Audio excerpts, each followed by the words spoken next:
ಕೊಡುವಂಥ ವ್ಯವಸ್ಥೆ ನಮ್ಮ ಫಜೀರ್ ಚರ್ಚಿನ ಒತ್ತಡದಲ್ಲಿ ನಡೀತಾ ಇದೆ. ಸುಮಾರು 30 ವರ್ಷದ ಬೇಡಿಕೆ ಈಡೇರಿಸಲಿಕ್ಕೆ ತುಂಬ ಪ್ರಯತ್ನ ಸಾರ್ವಜನಿಕರಿಂದ ಆಗ್ತಾ ಇದೆ. ನಾನು ಕೂಡ ಒಂದು ಗ್ರಾಮ ಪಂಚಾಯತ್ ಸದಸ್ಯನಾಗಿ ಉಪಾಧ್ಯಕ್ಷನಾಗಿ ಇದರ ತುಂಬ ಹೋರಾಟ ಮಾಡಿದ್ದೀನಿ. ಹೋರಾಟದಲ್ಲಿ ನಮ್ಮ ಗ್ರಾಮ ಪಂಚಾಯತ್ ಸದಸ್ಯರು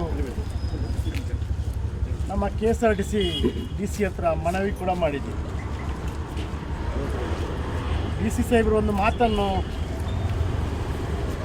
ಹೇಳಿದರು, ನಮ್ಮಿಂದ ಏನು ತೊಂದರೆ ಇಲ್ಲ, RTO ಇದ್ದ ಮಾತ್ರ ತೊಂದರೆಗಳು ಅಂತ ಹೇಳಿದರು.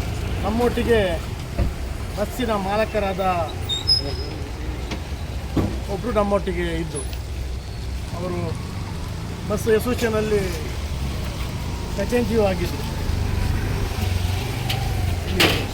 ವಿಷಯ ಇಷ್ಟೇ, RTO ನಮ್ಮ RTOಯಿಂದ DC ಅವರಿಂದ ಪರ್ಮಿಷನ್ ಕೂಡ ಸಿಕ್ಕಿದೆ, ಬಸ್ ಹಾಕ್ಬೋದು ಈ ರೂಟಿಗೆ ಅಂತ. ಇಲ್ಲಿ ತೊಂದರೆ ಆಗೋದು ಇಷ್ಟೇ, ನಮ್ಮ ಜಿಲ್ಲೆಯ ಶಾಸಕರು ನಮ್ಮ ಉಸ್ತುವಾರಿ ಅವ್ರು ಹೇಳಿದರು, ನನ್ನ ಆತ್ಮೀಯ ಅದೇ DC ಅವರು ಹೇಳಿದರು, ನಿಮ್ಮ MLA ಸಾಹೇಬರು ನನ್ನ ಆತ್ಮೀಯ ಫ್ರೆಂಡ್ ಮತ್ತು ನನ್ನ ಕ್ಲಾಸ್ಮೇಟ್ ಅಂತ.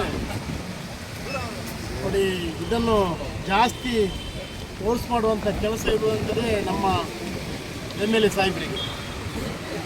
ಪಂಚಾಯತ್ ವತಿಯಿಂದ ಮನವಿ ಮಾಡಿದ್ದೀನಿ, ಸಾರ್ವಜನಿಕ ಮನವಿ ಮಾಡಿದ್ದೆ. ಆದರೆ MLA ಸಾಹೇಬರು ಒಂದು ಮಾತನ್ನು ಹೇಳಿದರೆ ಒಂದು ಬಸ್ಸಲ್ಲ 10 ಬಸ್ಸಲ್ಲಿ ಕೂಡ ನಮ್ಮ ಗ್ರಾಮಾಂತರ ಪ್ರದೇಶಕ್ಕೆ ಆಗ್ತದೆ. ಇವರು ಯಾಕೆ ಮನಸ್ಸು ಮಾಡೋದಿಲ್ಲ ಅಂದರೆ ಮಾಲಕರ ಒತ್ತಡಕ್ಕೂ ಅಲ್ಲ ಬೇರೆ ತೊಂದರೆಗಳದ್ದು ಗೊತ್ತಿಲ್ಲ. ನಮ್ಮ MLA ಸಾಹೇಬರು ಏನು ಮಾಡಬೇಕಂದ್ರೆ ಆಯಾ ಗ್ರಾಮಕ್ಕೆ ಬಸ್ ಬೇಕು, ಸರ್ಕಾರಿ ಸವಲತ್ತನ್ನು ಪಡೆಯಬೇಕಾದ್ರೆ ಆಯಾ ಗ್ರಾಮದ ಸದಸ್ಯರು ಗ್ರಾಮದ ಈಗಿನ ಸರ್ಕಾರದ ಕೆಲವು ಸವಲತ್ತನ್ನು ಪಡೆಯಬೇಕಾದ್ರೆ ಬಸ್ಸು ಬರಬೇಕು. ಅದು MLA ಸಾಹೇಬರಿಗೆ ಗೊತ್ತಿರಬೇಕು. ನಾನು MLA ಸಾಹೇಬರಿಗೆ ಈ ಮುಖಾಂತರ ಮನವಿ ಮಾಡ್ತಾ ಇದ್ದೇನೆ, ನಿಮ್ಮ ಈ ಗ್ರಾಮಾಂತರ ಪ್ರದೇಶಕ್ಕೆ ಬಸ್ಸನ್ನು ತರುವಂಥ ಕೆಲಸ ನಿಮ್ಮ ಕೈಯಲ್ಲಿದೆ.